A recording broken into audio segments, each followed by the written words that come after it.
আপনি জানেন কি, আজ যে কাগজে আমরা লিখি, পড়ি বা ছাপাই, তার বিস্তারের পেছনে ছিল মুসলিমদের বিরাট অবদান। অষ্টম শতাব্দীতে মুসলিম সেনারা চীন থেকে ফিরছিলেন এক যুদ্ধ শেষে। তখন তারা কৌশলে চীনের কাগজ তৈরির প্রযুক্তি জেনে আসেন।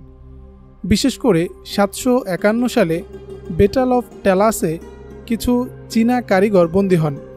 তাদের মাধ্যমেই মুসলিমরা প্রথম কাগজ তৈরির কৌশল শেখে। এরপরই ইসলামী বিশ্বের সাংস্কৃতিক রাজধানী বাগদাদে স্থাপিত হয় বিশ্বের অন্যতম প্রথম কাগজ কল, বাগদাদ পেপার মিল।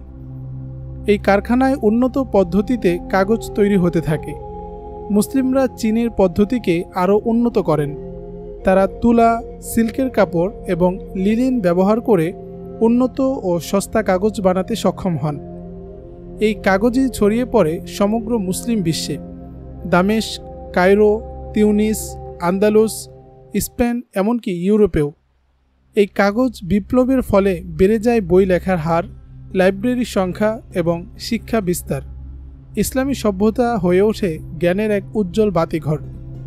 এভাবেই কাগজ শুধু এক টুকরো বস্তু নয়, বরং এটি ছিল জ্ঞানের বিপ্লবের হাতিয়ার।